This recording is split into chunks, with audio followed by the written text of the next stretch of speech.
I think the rebounding obviously is the biggest part of the game. You get out rebounding 29 rebounds, you're not going to really. I'm surprised we were in the game. When we tied it, we were down 24 rebounds when the game was tied in the second half. You can't play like that. We have to get more. Barama's got to be able to contribute out there and rebound. And, he just was out of the game almost without a whimper. We're not making some of the shots that we need to make, but the bottom line in this game was you got to rebound the ball. We have to get more out of our guards. We got to get more out of everybody, but the bottom line is we have to get something more out of the center position. I thought this team would take a while. It's going to take longer. I thought it would take 10 or 12 games. I don't know if it'll be done in 15 or 20 games. We're making too many. We've got two young guards that are not doing the things that we need to do to win, and our center's not. So we don't have a lot right now to look forward to really pin our hopes on. These guys need some time together. They need games, and it's not going to happen right away. It's going to take time. But if we can't rebound the ball, we're not winning. And when you look at last year, O'Shea got his share of rebounds. Marek did a better job on the boards. We weren't good on the boards. We didn't get beat on the boards like this. There was 2 or 3 plays Brahma didn't jump. The last time I looked, to get a rebound, you had to jump, and he didn't jump. So, I had his coach yelling at him, jump. When you have to tell a player to jump, you got trouble. We have an outstanding culture, and I think that we're doing a better job, and we're going to get even better, and we're going to get to the situation where we can turn this thing around and be a winner consistently and not occasionally. You don't get to go bowling, but you do get to go recruiting. Sliding scale right there. And, I'll be out here. I won't be in town. We're recruiting right now, actually. We have 2 recruits in this weekend, and I can't mention names because of NC2A rules, and I'll be out on Monday. So recruiting happens right now. In fact, recruiting started right when the game ended, and it will carry on and all the way into that second Wednesday in February. The coolest thing about football is you can't be about yourself. You have to be about others. And then when you start putting yourself first, there's normally difficulties and there's normally hard times. And we'll go back and we'll work hard on that culture again to make sure that we're always a family when we're representing the Cuse Militia Podcast with those 2 unapologetically biased, orange-blooded homers, Sean and Joe. What's up, Cuse Nation? Thanks for tuning in to the Cuse Militia Podcast with Sean and Joe. If you like it, please share it. The universal handle for the socials is at Cuse Militia. Go there, join the militia. We are the first Syracuse sports with the fans a voice. So, welcome. Happy Sunday. Saturday. I hope everybody had I'm sorry. I'm so used to saying happy Sunday after football games, but here we are, just hours after the end of the football game. And I want to wish everybody, I hope everybody had a happy Thanksgiving. The Syracuse football team lifts the spirits of Orange fans everywhere after a rough trip to New York City for the basketball team. And we are going to talk about those games on the fly as best we can. And tomorrow we will have James Zuba from Noon's Magician on, and we will probably talk Iowa preview. I have a Tuesday. Iowa preview for Tuesday, and we'll also maybe get a game of buy, sell, or hold in. So while I'm on that, you can go submit those buy, sell, or hold questions, statements, answers, whatever, however you want to call it. People still not catching on. Guys. People still... I'm having a hard time. I don't know if it's me. They'll get it eventually. I don't know if it's me or what. But anyway, we have that up on social media. So you can go there and you can submit those, and we can get started on that tomorrow when we have James on. So a little bonus episode. We just figured it was going to take an awful lot to shove it into one episode tomorrow, Joe, right? I mean... that'd have been a lot. We try to keep these under an hour, and it's just that would be very, very tough. So we're going to split it up for you. And to couple on that too, it can be about basketball or football. I think Zuba we're going to talk more about basketball, right? For the buy, sell, hold. Yeah. And if you have football ones, then still send them in because we do plan on doing an end of the year kind of close out football with a guest. So yeah, we're going to try to get someone on. I don't know who yet. Maybe Tyler. Tyler's always fun. So yeah. I'll check his schedule. We'll look into that. So we are going to do kind of a football wrap up in something we didn't do last year, but they don't have a bowl game, and we did that. We would do something like that. So yeah. Anyway, we're just filling the time where it would have been filled anyway. So that is that. But look, this show, of course, is brought to you first by MyBookie. Now, if you missed the free bet on Thanksgiving between, what was it, the Lions and the Bears? Oh, my. Yeah.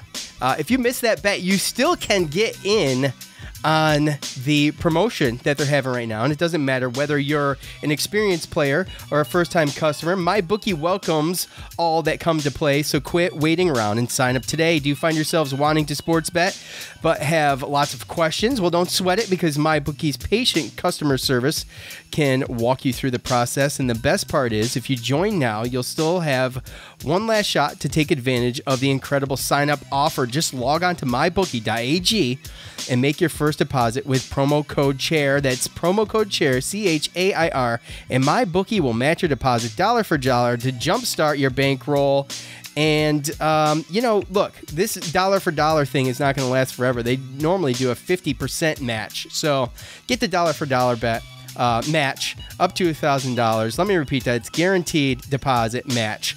And you can just sign up today. Use the promo code CHAIR, CHAIR, at mybookie.ag. And then you get that match and bet with MyBookie. Look, spread the word. You play, you win, you get paid. MyBookie. Paid. Thank you. All right. I hope you didn't all listen to me, the football game. Yes. You're welcome, Joe, by the way. Yes, Joe, we did mention that Joe went against the grain like he normally doesn't do. And I said, well, you know what? That's probably a good thing, because they'll probably win. And look what happens, everybody. Look what happens. So, like I said, you're welcome. Yes, we're welcome, apparently. So, anyway, look, here's the deal. First game, Oklahoma State. Look, first of all, I got to say, I stand by what I said in the last show, too, which is that this was going to be a good gauge to see where this team was at with with any one of these teams that we played in these two games. And right. I still stand by that. And so we see where we're at, which is not very good, guys. It's not great. It's not great. So they get dropped in the first game by 14, 86-72 against Oklahoma State. Runs for Oklahoma State, 11-0 to start off. Cuse went on a 21-3 run, and then Oklahoma State put it away in the second half, going on a 29-10 run. And, early and consistent foul trouble for the Orange did not help, but the obviously lack of scoring takes the cake. Hughes scored a career-high 28 points for the Orange in 8 of 15 shooting, which is not that bad at all. The problem is that the rest of the team combined for something like 11 of 41. Okay? So, not good. Buddy Boeheim and Joe Girard, these are the guys we expect to pile on the points, and they're just struggling. They struggled in New York City. They combined for 5 of 22 against OK State, shooting 2 of 14 from behind the arc. And just on a side note, 77-38 was the score of Oklahoma State and Ole Miss in the NIT tip-off championship. So Ole Miss only scoring 38 points. Anyway, yeah, that's brutal, huh? So anyway, Joe. Yeah.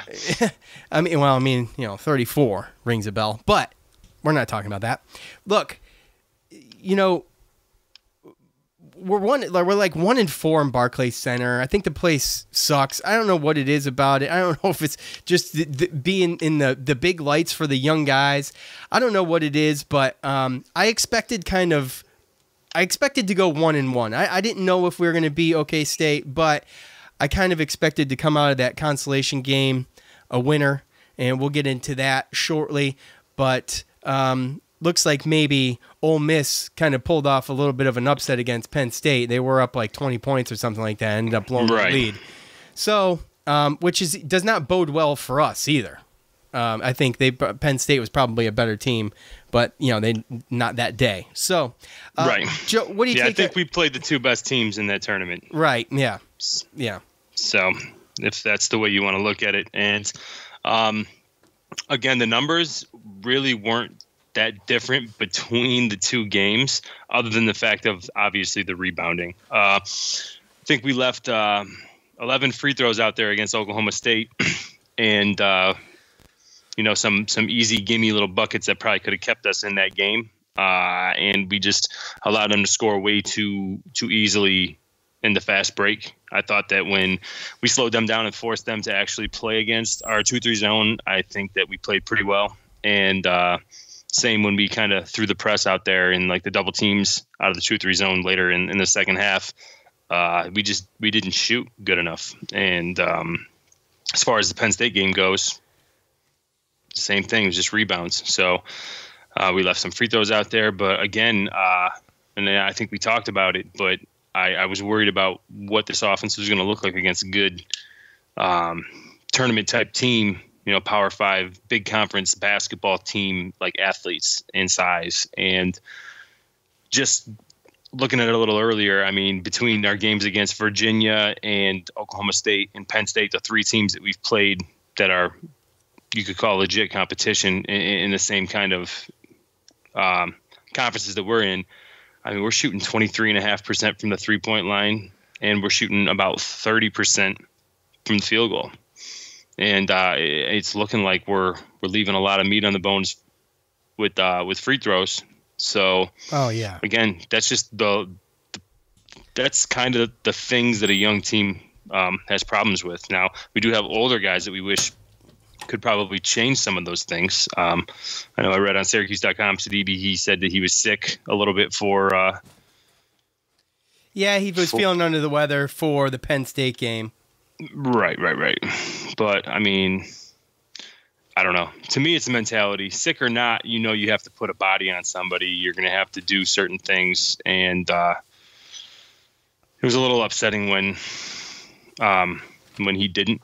And he just got some. I mean, again, I thought there were some ticky-tack fouls called, especially considering that they were letting that Watkins guy just come in and pretty much kind of jump over people and just push people around. Yeah. So, again, seemed like there were some things that obviously didn't go our way. But again, that's what's going to happen when we play against guys. We played Oklahoma State, had the Yor and I guy,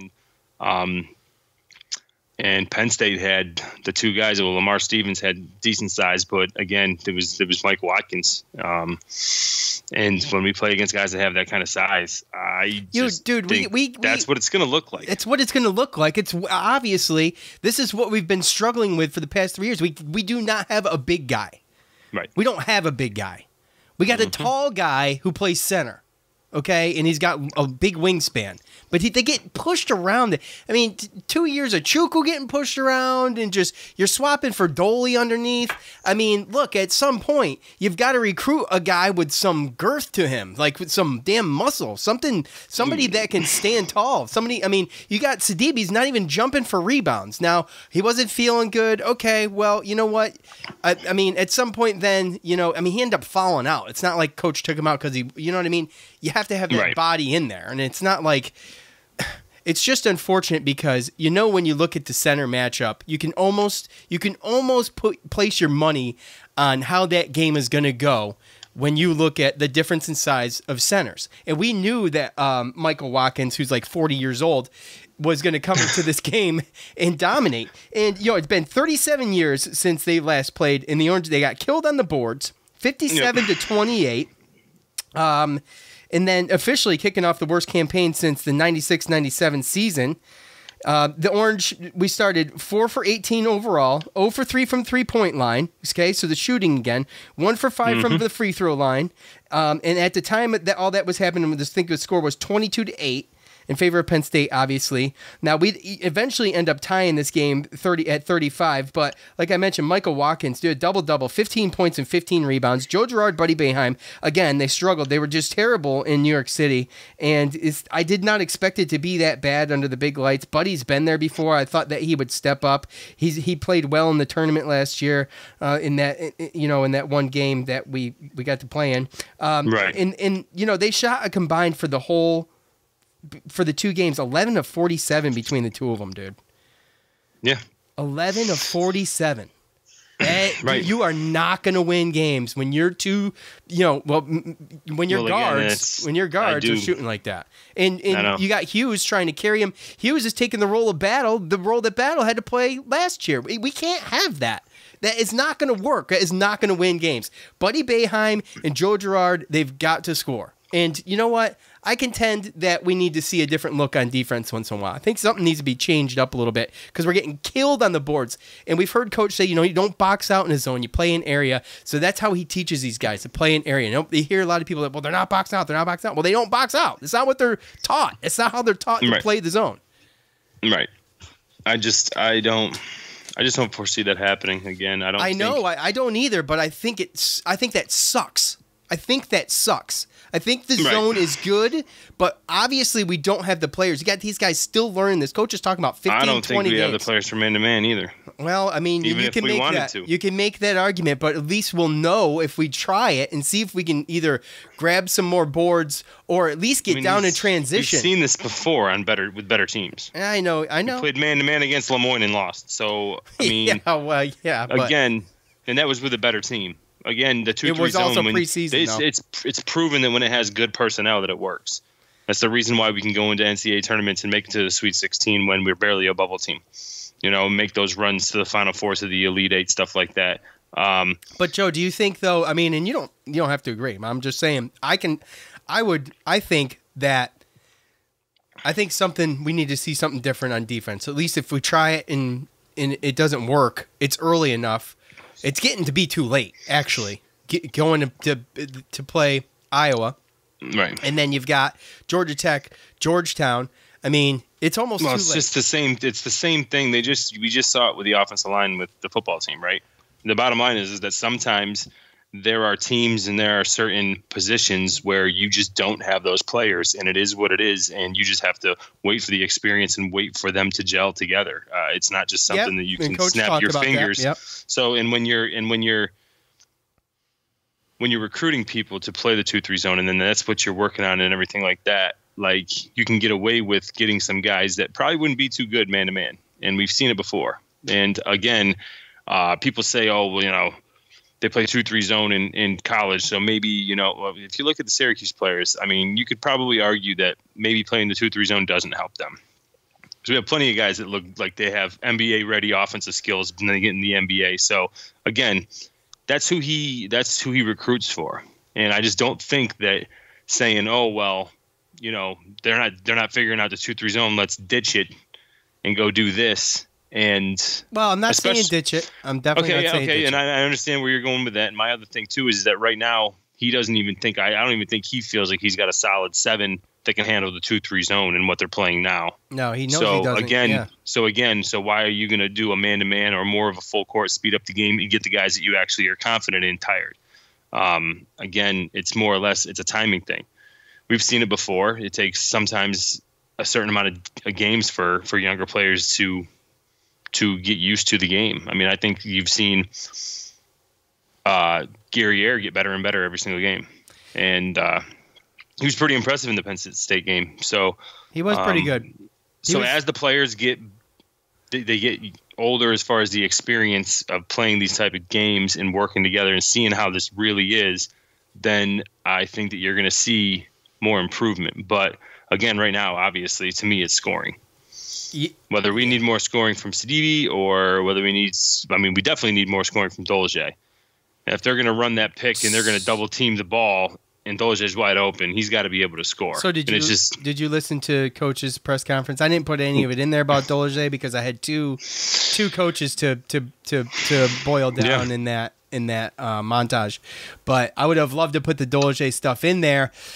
Dolce is lost confidence in a shot. And he's terrible at the line right now. He's terrible from the floor. That's why you're seeing this hustle out of him. That's the thing he fixes this with, because that comes natural to him. I think that's what he does either way. Well, that's what I'm saying. That's not something he can. That's where he makes up. But he's not taking a lot of shots because he lacks confidence. Coach, he lacks confidence, and I think that he gets worked up too fast. He gets frustrated. You see him when he makes a mistake. There's a dumb foul, or he's in there trying to do the hustle stuff, too much. and he's trying to do too much, and they call a foul. Yeah. And we cannot have that this year. We need him on the floor. He needs to be out there a majority of the time, and he needs to be able to make those open jumpers or be able to take the ball, put it on the floor, and make some of those passes like he did the alley-oop pass to Sidibe. So you got to be able to score though. But you're right. I mean, more, and he's usually pretty good at taking care of the ball, but he has been sloppy when he's been trying to make up for a rush shot or a bad shot. You know what I'm saying? And we got killed on the offensive boards in New York City in both games. At least the first game, it was close to even. I think we might have actually had more offensive rebounds than Oklahoma State did. But you would think it wasn't as many points either. I think it was 17 second chance points for Penn State. And I think we had 7, so they scored 10 more second chance points than us. But 10, you take the 10. Obviously, I'm just quickly doing the math in my head. You eliminate those and you eliminate the missed free throws, and it's a tie game. Now, that's a lot of points, 21, and you got to go perfect everywhere. But, the second chance points could have been worse with as many offensive rebounds as they got. They got like 28 or something like that. Yeah, it was ridiculous. It was insane. We have got to eliminate. It's like we go up and if we shoot the ball and miss, then we're running right back down the court. We're getting killed in transition, absolutely destroyed in transition in the Penn State game. Mm-hmm. And then the Oklahoma State game. Yeah, that Likely guy. I mean, he just went down and it looked like he couldn't even stop him. He's good. Yeah. So when you get a guy like that, you got to be able to stop the ball. Yeah. So step up, stop the ball.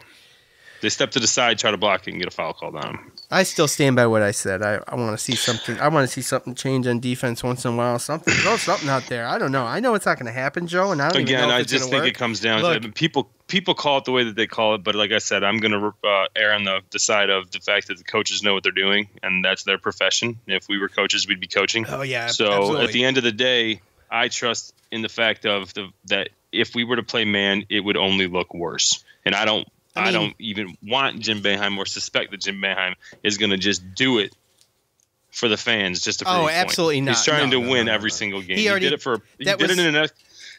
in an exhibition game one time against Lemoyne against D2 school. That's why he did it too, was to prove a point to the fans. Oh yeah, 100%. And we got crushed, and I get that. And someone brought up a point on Twitter when I put it up there on Twitter about the zone and put up, you play man to man. Penn State scores 100. Well, maybe not. Well, I guess we're never going to know, really. Okay, no, but like there's a problem at center. Look, I can definitely err on. We have a huge problem at center. Dolezaj needs to be better, and our guards have got to step up. They cannot shoot. And I know Buddy can do it. I don't know if Gerard can do it right now. He did it in high school. That's apples and oranges. Yeah. It's not even close. But we know Buddy can do it, man. We know he can do it. And he made some tough shots against Penn State. Right. And but the other options have to be there.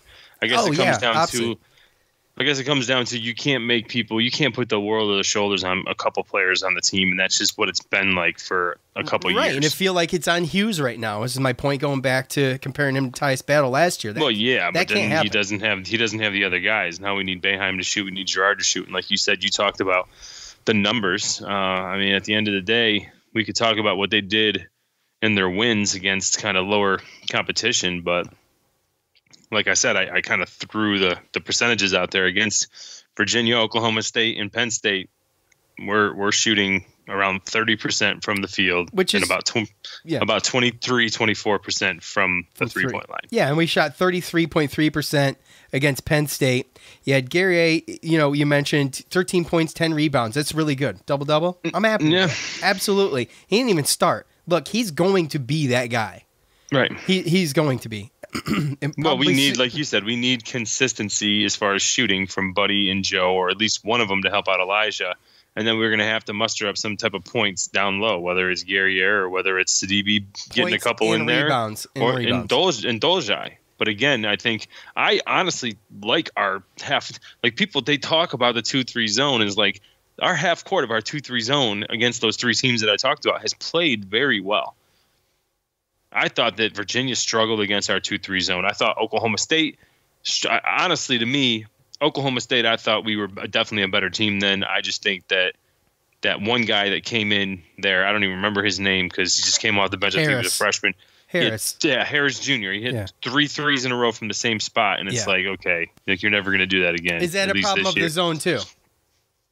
No, because you have guys that you mark. Going into the game, you can only go off of what you see, and you have guys that you mark. You have guys that have proven you don't want that they to can come shoot out there and actually shoot the three. And I don't think that was one of those guys they were worried about. I don't think he took a shot up until that point. And then all of a sudden he made the 9, and it pushed it out to a 12-point lead with Hughes in foul trouble. We only scored, I think, 5 points when he came out. So, well, it was Hughes on the bench. We scored 5 points. Yeah, that was at the end of it was like 17-5 run or something like that. We ended up going in by 12, and again, it was those 3 threes. And then when we tried to speed them up and we tried to press them, then their guard there would Zago. I don't even know what but he wasn't making anything all game. Then all of a sudden he wants to hit 2 or 3 threes right in the corner in the second half. So wasn't that impressive either.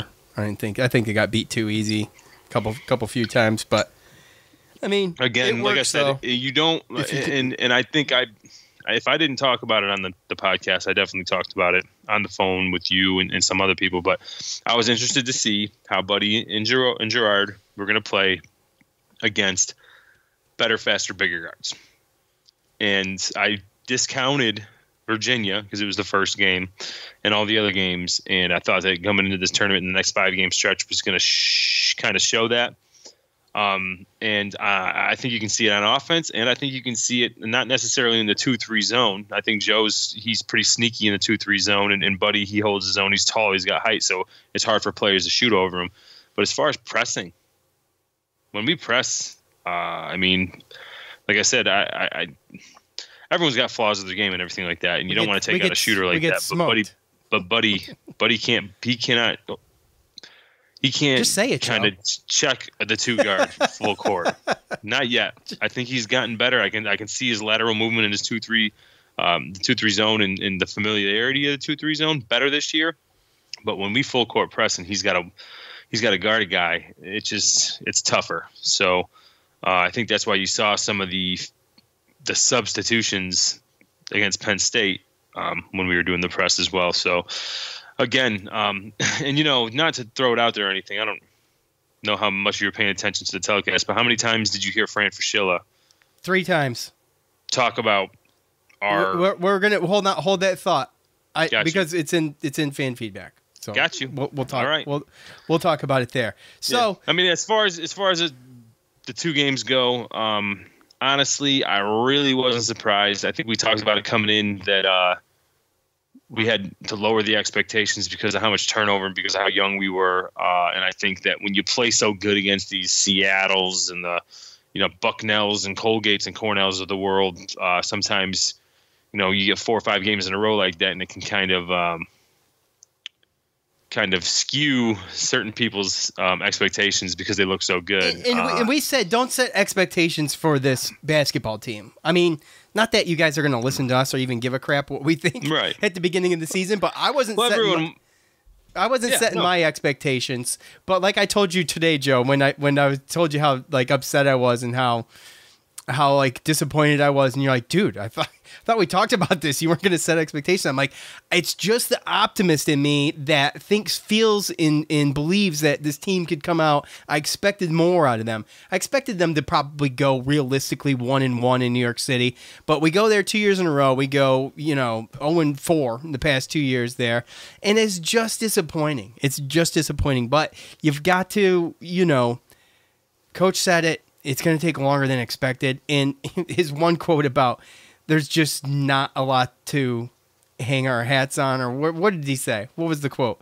I have it. I have it, but it would take me a second to find it. But he said, let's see.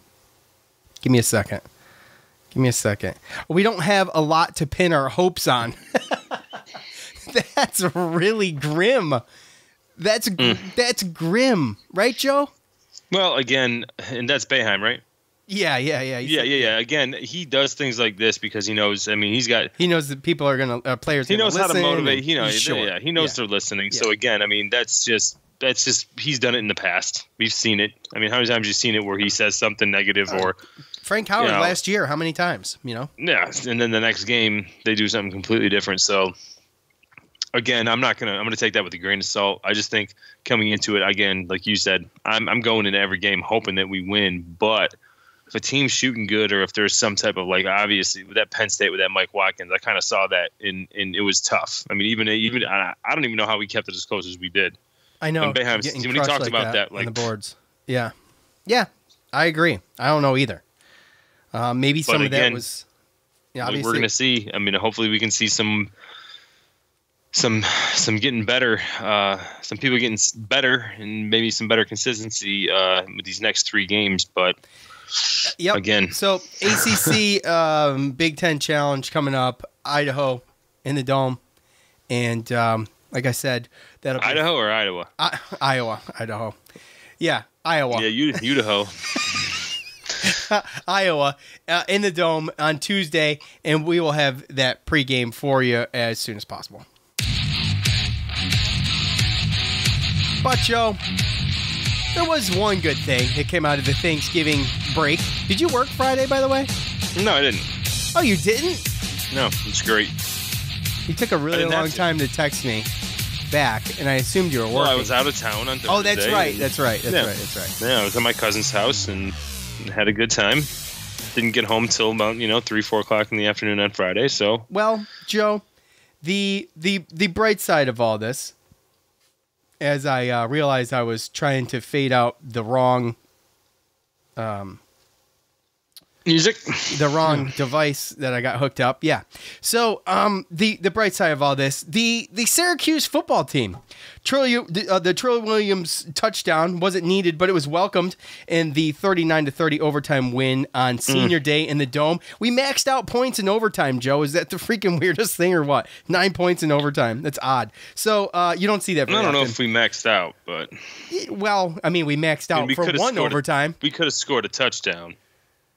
Well, and then but it would have. Yeah, that's true. That's true. Points. That's true. Touche. We won't be bowling this year, but we also won't finish the dreaded 4-8. Instead, we'll finish 5-7, 2-6 in the ACC, and I'll take that. I'm sure the rest of you will too, considering the alternative.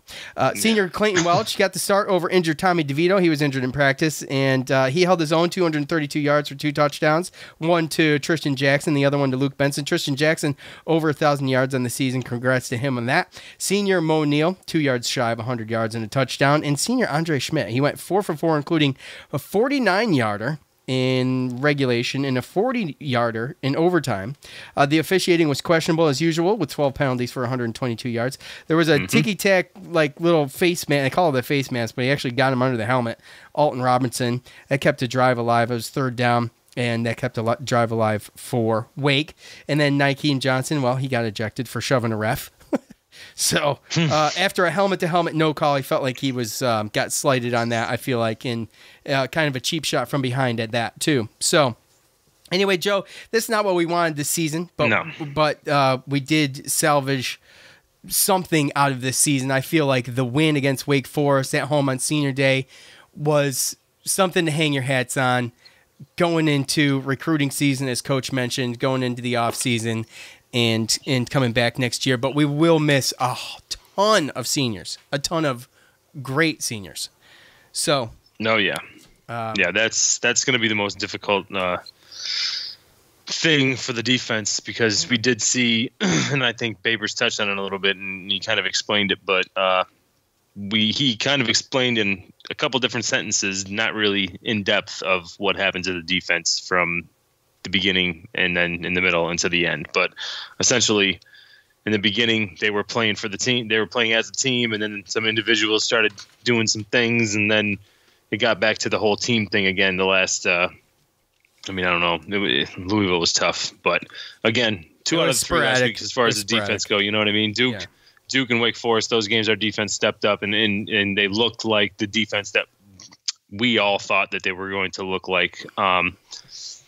It was great. They might have actually beat Wake Forest and knocked their chances out of actually getting the Orange Bowl. So, which is good.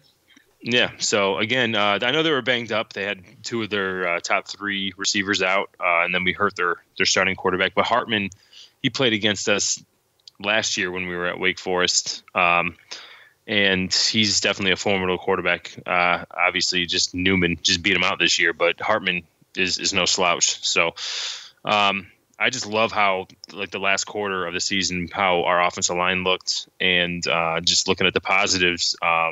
Again, our rushing game the last 3 games, once we made that switch off that bye week, was, I mean, you can tell a difference. I mean, let's be honest here. So you have that run game all year, and Tyler might be right about 1,000 yards from O'Neal, but well, if ifs and buts for candy and nuts, we all have a Merry Christmas, Joe. And it's honestly, we didn't have a lot of expectations going into this game. I thought it was going to be a situation where Wake Forest was going to come in and we might have laid an egg because of the situation, but they didn't. And the seniors came in and they all played for each other, and it didn't start great. Like, it just didn't feel. We were up 17-3. I'm talking before that, Joe. Obviously, when we were up 17-3, it felt good. I just didn't feel. I didn't feel good. So, look. After 11 games, and you see the record, you probably shouldn't feel that good. Well, it wasn't even that. I mean, this is nothing against Clayton Welch, but I didn't realize Tommy wasn't going to be playing until he wasn't playing. Tommy wasn't playing. Yeah, exactly. And again, we had our thoughts on it, and Vegas had their thoughts on it before they even knew that Tommy was out of there. Right. So when you see that, a minute before kickoff, and I'm like, oh, dude, I was just like, oh my gosh, this is going to be a miserable 3.5 hours. I canceled plans. You know what I mean? Yeah. And nothing against Clayton Welch. I'm not saying he did a fantastic job. I think he's a talented guy.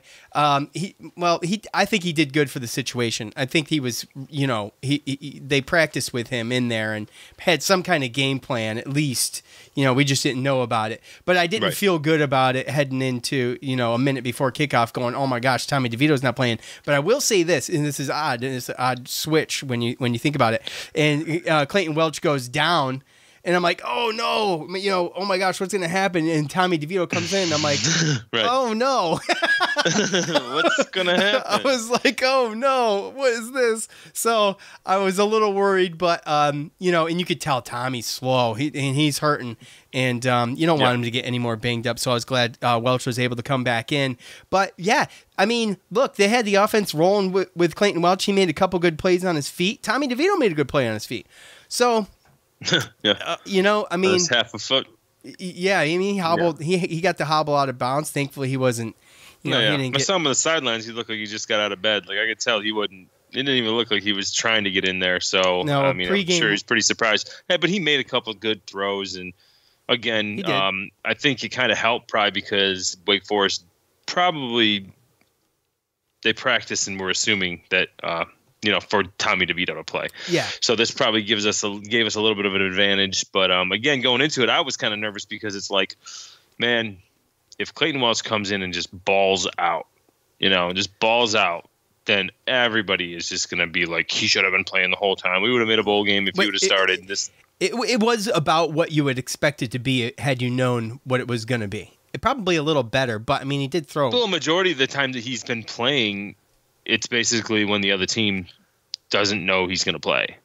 You know what I mean? Yeah, so it's like they don't prepare for them. They don't prepare for him. So he can get away with certain things. I would have liked to have seen him keep the ball a couple times on those read options because those things were wide open on some of those plays.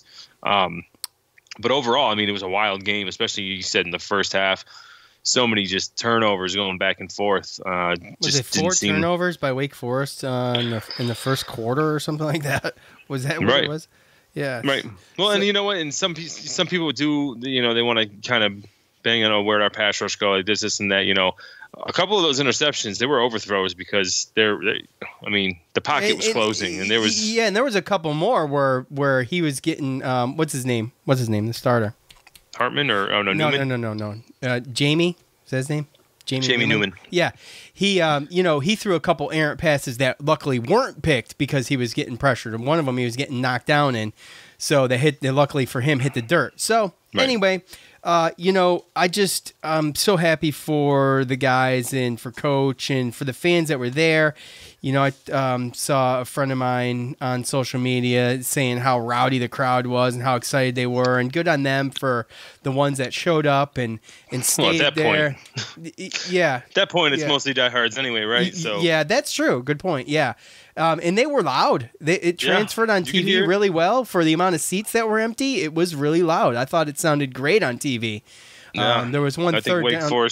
Wake Forest should be embarrassed at how many false start penalties they had, considering the attendance. But I know, yeah, but it gets loud in there. It doesn't take a ton of people. Right. That is just echoes. It's just bounce everywhere. Echo chamber. Just one big echo chamber. The last football game under that bubble.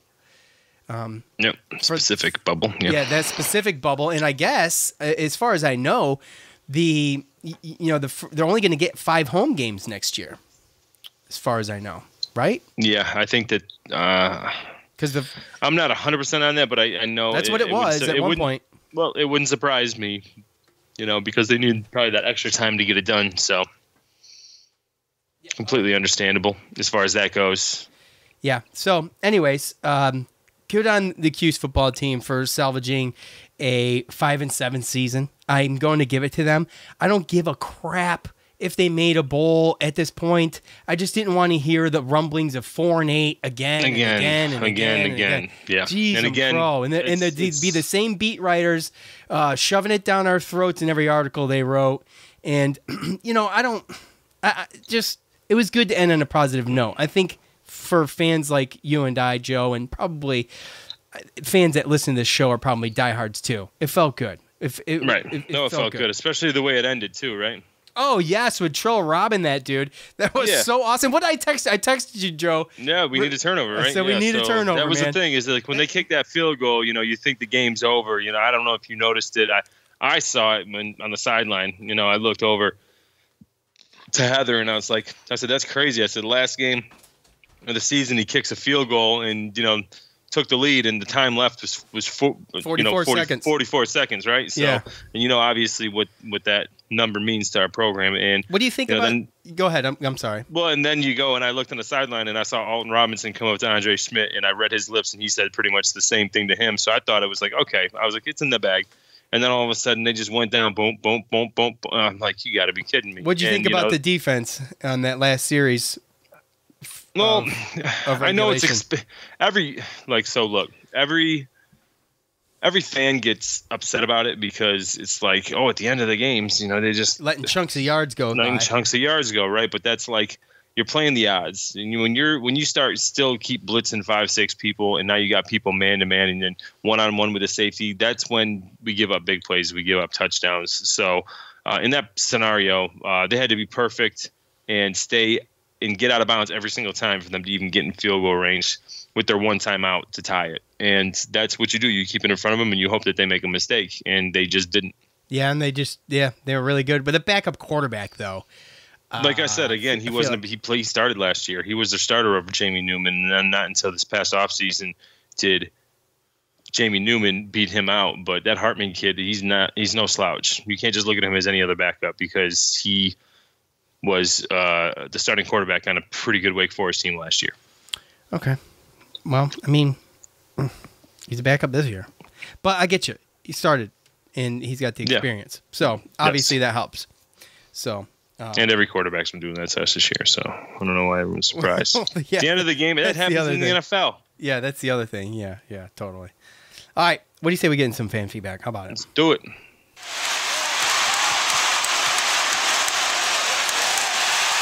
It's time to hear from you, the loudmouths from the Loud House. All right, we're mixing it up this time.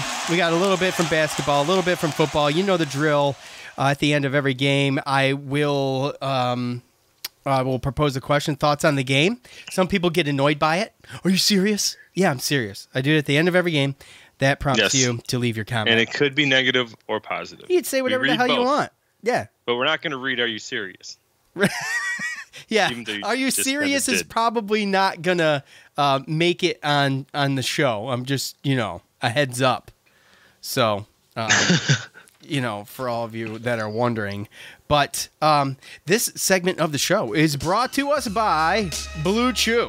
Listen, if you want to increase your performance and get Joe, what was that? Is that your stripper move? Is that your stripper move? I no longer need Blue Chew. I no longer need Blue Chew. Joe just dances. All right. If you want to increase your performance and get extra confidence in bed, listen up. BlueChew.com. That's blue like the color. Blue Chew brings you the first chewable with the same FDA-approved active ingredient as Viagra and Cialis, so you know it works. You can take them day or night on a full or empty stomach, and since they're chewable, they work up to twice as fast as the pill, so you can be ready whenever the opportunity arises. If you could benefit from extra function and more confidence where it counts, Blue Chew is the fast and easy way to enhance your performance.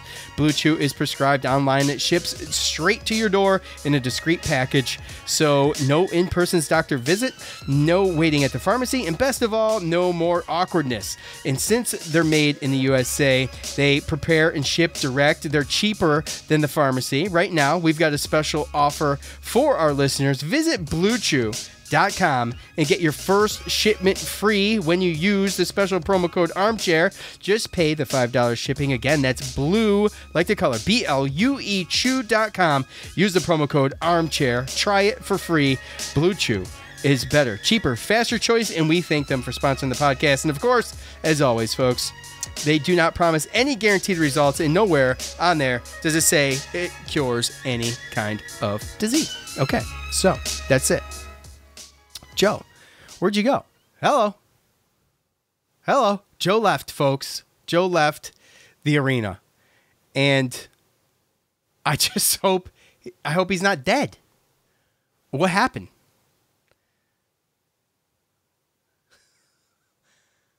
What the hell happened? You're late. What are you doing? You're off. You're on mute. You're on mute still. Definitely on mute.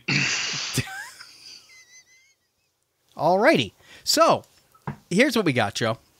We're going to start with basketball. Okay? Yeah, let's do it. All right, look. Let's see. At Syracuse. Whatever. I believe that's some sort of last name plus Cuse combination. You recruit mid-major talent. That's what you get for results. Enough about Gerard's New York 2 times Player of the Year award. Mookie Jones won it. Big deal. Sidibe translates in English to Charmin. He's paper soft. And we recruited the wrong Boeheim. Wake me up when lacrosse starts. Joe. Oh my goodness. I can't help somebody like that. I don't think I can. Like I can't do. It's not funny. I don't even know. It's not funny. I mean, it's fun. I mean, it's funny, but I can't help somebody like that. Okay, so DB translates in English to Charmin because he's paper soft. Touche. Okay. I mean, dude, look, I think there's a reason why there's weight limits in fights, right? 40-pound differences. I mean, come on, man. Does not bode well.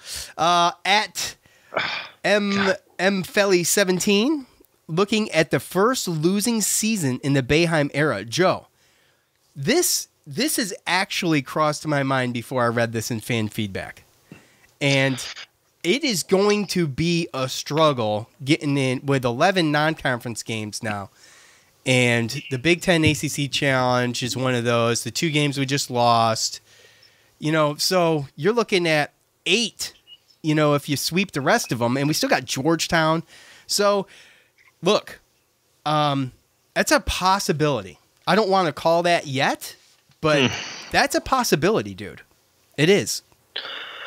Again, I always wait to go through non-conference. Now, again, we usually do a little bit better non-conference, but again, we don't know how this year is going to play out.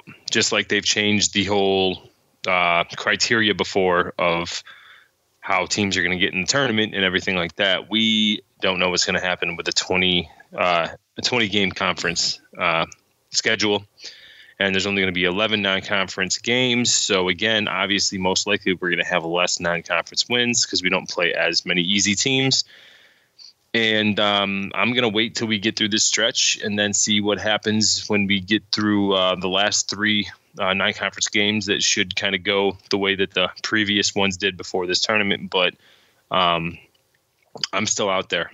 If this is a buy, sell, or hold, I would hold. I would hold too if it was, but I would be lying to you if I didn't say it's crossed my mind and that I am worried about it. Well, and the only reason that I say that too is because every single team that we've played against has kind of had a size advantage on us, and there are going to be, as far as losses, there are going to be teams in the ACC that we match up with better, and who knows with. I agree with that. With one of these next 3 games, Georgia Tech probably one of them coming up soon. So, but not everyone has a 6'9", 6'10" guy that weighs 250 pounds, 260 pounds. Again, you got to wait to see. It's all about matchups. And right now, the way that we were shooting this tournament, we weren't winning those games in that tournament. Yeah. So at Garrett Tim on Twitter, need a center for scoring, rebounding, and defense. We have all the other pieces. So, yeah. I mean, well, we talked about. I don't know if we have all the other pieces. That has not been proven to me yet. But I would like to think we do. But we need a center. Joe, we got to recruit. We have got to get a recruit in here next year that can handle the center position. And I really feel like. I really don't. I don't feel good. I don't feel good about it. In one reason, I don't want to get out over my skis, and I don't want to seem dramatic. I don't. But Coach Hop leaving, I think hurt. I think it hurt that spot a lot. I think we're. Well, I mean, you could probably go all the way back to Bernie Fine, because he was the guy that used to work with the big men, and then. When that whole thing went through, I think Hopkins took that role over. But again, as well, the main thing with Hopkins is the recruiting. Yeah, it's just the recruiting. Just I mean, if he's on our team as an assistant coach, then I think we get Isaiah Stewart last year. Oh, of course we get Isaiah Stewart, no doubt about it. That changes everything. Everything. If you've got to watch Isaiah Stewart play it all this year, Joe, I know you have, but if anybody else has, he's awesome. He is awesome. He's going to be freaking awesome. So 100%. I've got to see him. Yes. And again, that's a lot of it comes down to, we did have a 5-person class this year, a 4-person class last year. Like that, the realistic part of it is that the team's going to be able to grow. So, again, it just comes down to everybody and their expectations year by year and not being cool with not being out of the tournament, and sometimes, again, that kind of stuff happens. And the way that this whole thing worked out with players leaving early and the way our roster was, if the older guys, if they don't step up and play a bigger role, then I think that's just what happens to most young teams like this. They're not 5-star top 3 recruiting class like Kentucky, where you can just roll these guys out. At Jay Danilich, Edwards should be getting a look. Any help down low is needed. Yeah, I don't know. I don't know why he didn't get a look against Penn State, but I guess they just thought, he's just going to get pushed around. Yeah. I feel like he's a talented guy, but again, you've got to gain some weight, son. Gain some damn weight. Eat a cheeseburger. Yeah. Eat some peanut butter and jelly sandwiches, something. Like, it's not, like, I gain weight pretty damn easy. I don't know what the problem is. No, everyone's got their own metabolisms, right? So just kidding, Joe. It's a joke. And again, it just comes to these guys come in and they don't even look like that. At least Jesse Edwards, he's got the shoulders. It looks like he can put a little weight on there, right? But Sidibe, he's not getting too much bigger than what he is. Yeah. Nope. Chuku wasn't getting too much bigger than what he is. Dolzai, he'd probably have to take human growth hormones or steroids to get bigger than what he is. So again, you can get lean, you can get stronger, you can get stuff like you can do that, but he's not going to be able to hold back those type of big players. He's a power forward that's got to play confident, and he's got to make his jump shots. So, Skip. Again. Go ahead. Again, good. what? No, I'm good. Skip on Facebook says ESPN announcer said this team is the least talented team he's seen in 25 years at Syracuse. He's right. So, back to what we held off for, Joe. The least talented team that he'd seen since the 70s. And since he's been watching Syracuse in the 70s. Right. He said it 3 times. 3 times he mentioned it. Yes. And there was plenty of times when the words like when he was talking about Quincy Guerriere a couple of times. I would expect him to be in the starting lineup soon because he's an ACC athlete. So my hope when I heard that, it was essentially like Fran Fraschilla is like, so he's a very respected recruiting guy, right? I mean, when he comes in during the NBA drafts, because he's the guy that knows all the international players. He's the one that recruits the international players. So when a guy gets, drafted internationally, or they start talking about a guy internationally, they bring him in because he's like their main guy. So, I mean, he knows basketball. He's used to be a coach. So, again, for him to come out and say, I wouldn't be surprised if Jim Boeheim doesn't start this Quincy Guerriere because he's an ACC athlete. That's me hearing that he's seeing non-ACC athletes on the court for us. Right. So, again, I don't think that we're the most athletic team we've ever played. I don't think Buddy Boeheim is the most athletic player, but I'll tell you what, he can get a shot almost off against anybody. It's just getting that confidence and being able to make that jump shot. But, again, I haven't heard a telecast like that. I don't think ever about a Syracuse team. I've never heard that. I've never heard anybody utter that kind of truth. No, and I mean, he was essentially insinuating that we don't have ACC athletes out there that are ready for this. Yeah, not only that, but that we weren't talented. There wasn't a lot of talent on the team. I mean, which is and again, a gut punch. I don't think that goes to like what we could turn into. So I don't want to bang recruiting because a lot of times when we talk about how we used to do recruiting is players would be there for 3, 4, 5 years and you'd be able to grow as a team and gain that experience. So I don't think he's saying that as far as that we don't have talent.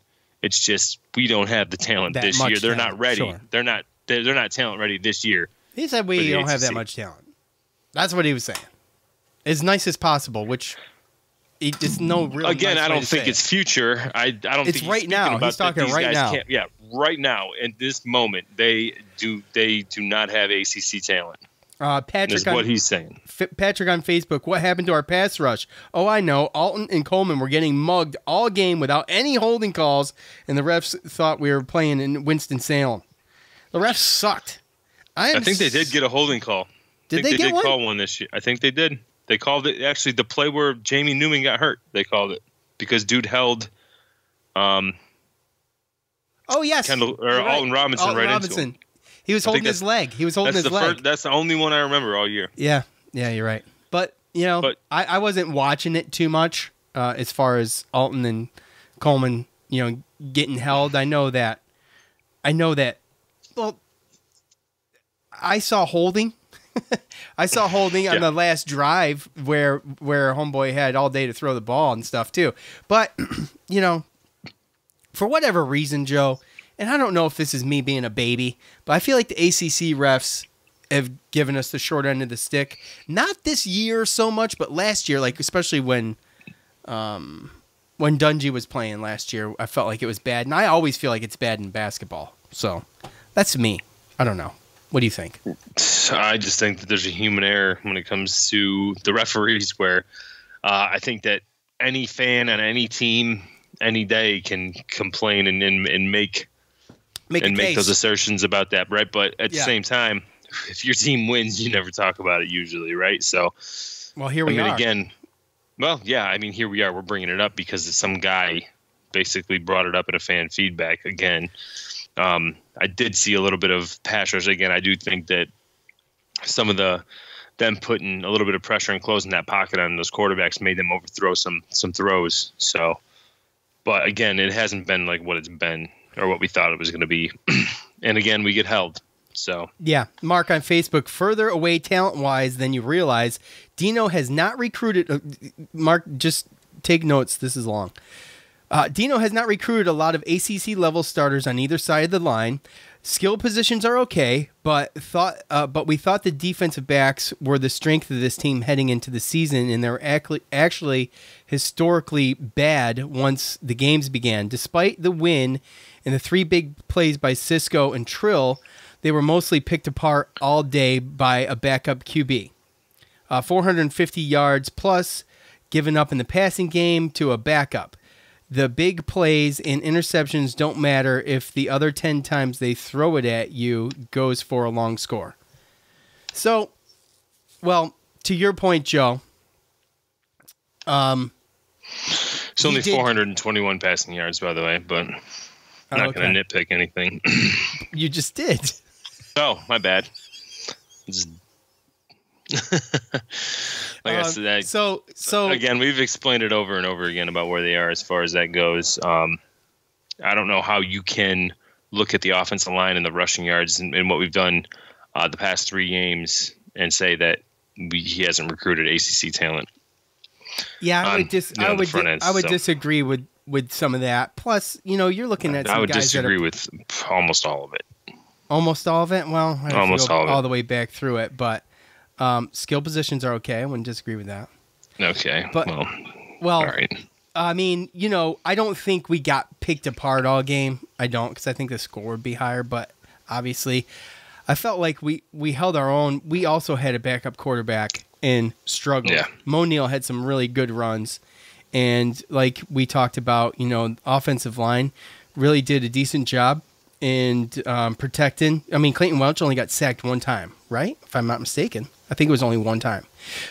So they did a good job. And, we've seen this kind of transition, for a couple games towards the end of the season. But I don't know how much we can judge off of this year with given the injuries to start the season and kind of the shuffling of players that we had. Next year, though, is going to be tough. Next year is going to be tough. We've lost a lot of really, really good talent on especially the defensive side of the ball. Well, when you look at the defensive line and you look at the linebackers again, that's going to be your turnover. I thought Mikel Jones, he got some good burn, especially this year, but today. And McKinley Williams, they're talking about he's coming back. I believe Kingsley Jonathan's coming back, so we're going to have a proven pass rusher that comes back in the defensive end. So, again, sometimes it doesn't seem as bad as what it is. And if it's as bad as what old boy just said in fan feedback, then it can only get better from here, right? So, right, yeah, it sounds like bottom of the barrel there. But, yeah. I mean, again, right, yeah. So, and as far as that defensive back, that was after a win too, so obviously frustrating. And as far as that defensive back comment, I don't know if we just went to a different one or whatever, but like, I think I was trying to. We specifically talked to an ex Syracuse player, and I'm sure that there's plenty of ex Syracuse players that will admit to you that these defensive backs are better than the ones they played with. So, yeah, they're good. They're good. And 12 penalties for 122 yards didn't help either. No, it didn't. And you got to take off 2 of those. I mean, one was shoving a ref 30 yards and shoving a ref and getting your fingers just barely under the helmet of someone. Well, that should have been a penalty. What? Both. That's why Nykeem Johnson reacted the way that he did. He was going down. It should have been a penalty. Oh yeah, and he got hit from behind though. Yeah. So and it was helmet to helmet. That sucks. Right. And I say, never mind. And on top of that, giving up 572 yards, I don't care how many yards you give up if we have 5 turnovers every game. So yeah, and I'll leave it at that. Nykeem Johnson lost his cool, but and there's part of me that doesn't blame him. Really, I'm not condoning any kind, touching refs or anything, but the ref kind of was in his bubble, by the way, too. So yeah, and it was the same ref that didn't call a penalty. So right, exactly. I may have done the same thing. That's what I'm saying. I actually put on Twitter, I said, if you're going to get ejected from touching the ref, you might as well make it worth it. No, I do not condone this. I do not condone this. Let's see. At Cuse Waterboy, our buddy Tony. Disappointed season, yes, but that was the absolute perfect way to cap it off and catapult us into 2020. It's 5-18, and we're still here to see Mo for the senior walk. Orange for life. The senior walk is going to be a thing from here on until, I know Babers is going to do it every year. It's a new tradition that started last year. I was fortunate enough last year, I'll just mention that, to see Dungy do it, and that was awesome. And started a new thing. And, a lot of people stuck around and hung out for senior day and got another win on senior day, man. That's freaking huge. It's awesome. I love it. At Oil Cuse, great win. Offensive looked decent without Tommy. We need backup QB for next year. Great O-line play minus the penalties. These refs were a bunch of freaking clowns. I wonder how much money they lost on the game. Oh, Captain Patrick, he goes there. He goes there. He goes to the... It's the best comment so far. No, I agree with every single one of those things. Yeah. At If Not Now When 84. I always have to slow down when I say your Twitter handle, Mike. Literally was saying it's over as Trill ripped it out. What an ending. Go Cuse. Next year, let's get back to bowling. So, yes, let's see what happens. Look. Right. We are starting to turn over. Would be next year? Yeah, it would be. Right? Be mostly Babers recruits next year. That'll be his, yeah. Like I've talked about before. He was hired in December 5th of 2015. Signing day was February 6th of 2016. Yeah, it's not even 2 months. And so he had to figure a bunch of stuff out, and there was some attrition, and there were some guys that he took scholarships away from, and then there's guys that Schaefer had there, committed that he kept. But overall, you don't give a guy 2 months to get a recruiting class and then say that's his class. So his first class was Tommy DeVito, the Chris Elmore. So next year, his overall real first class, full year of recruiting, they're going to be seniors. So minus any redshirt freshmen from, they wouldn't be freshmen anymore, but there's some 6-year guys. So some 6-year guys will definitely I think McKinley Williams is probably one of those guys. It's going to be his 5th year. So he would have been a senior this year. So there's still guys that are still sticking around. But for the most part, though, going to be all Babers recruits. And I only think it's fair to really not judge this coach on much of what's happened the past 4 years. He had he had a lot of upperclassmen last year, which is why, and plus a lot of things went our way, which is why we ended up the way we did. But, it's going to be interesting next year. We'll get into all that. I'm sure we'll have plenty of episodes coming up. Oh, yeah. Coming up through. But just to kind of throw that on there, too. Did you see that DeVito? The stat thing that they popped up there in the middle of it? I did. Everyone wants to bang on DeVito when they're showing the ACC stats. Well, he's awesome on paper.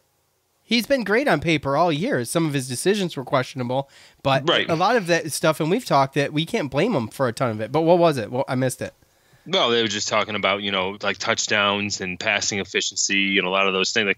They were showing some quarterback rankings, and basically, passing touchdowns, for instance, he's 4th in the ACC. Oh, no. Passing efficiency, 6th. There's a couple other ones there. I think passing yards and one other one, 6 and 6. And then, he missed a little bit of time, but for how people want to kind of bang on him, but there's 14 teams in the ACC. So to be ranked 6th, not bad. As a redshirt sophomore, first year starting, and playing through some injuries, I like that, and I like how we take a bye and we switch Cervase and we switch Vettorello, and we have what we have, and now we're only losing Evan Adams next year. So now we're gonna have 4 out of this 5 starting line coming back with all the specialty players, except for Mo Neal coming back. So. Again, for an offense that was kind of middle of the road in the ACC offense, and you got most of the people coming back, I think that's looking pretty good. I think we got to figure out what the deal is with the defense and the coach, and kind of fill in those DNs and D tackles and linebackers. And there's more changes to come to the coaching staff. If you didn't listen to Babers' post-game press conference, he said as much. So We'll have to see. We will update you as needed throughout the off season, and we will try to get something put together just to wrap the season up. We'll play some buy, sell, or hold. Get those questions in. Look, I want to thank MyBookie. I want to thank Blue Chew. Go to MyBookie right now. They'll match you dollar for dollar. Use the promo code CHAIR when you're setting up that account. Blue Chew, go ahead and get the first shipment free. Just pay the $5 shipping. Use the promo code ARMCHAIR for that. I want to thank Blue Chew. I want to thank MyBookie. I want to thank all of you for listening, all of you who participate in fan feedback. Also, that's it. James on guitar. And that'll be all. Iowa pregame. What about me? No, I don't thank you. Iowa pregame preview tomorrow with James Zuba. Get those questions in, statements, questions, answers, whatever, for buy, sell, or hold. For Joe, I'm Sean. We're out. Thanks for listening to the Cuse Militia Podcast, the fan's voice with Sean and Joe.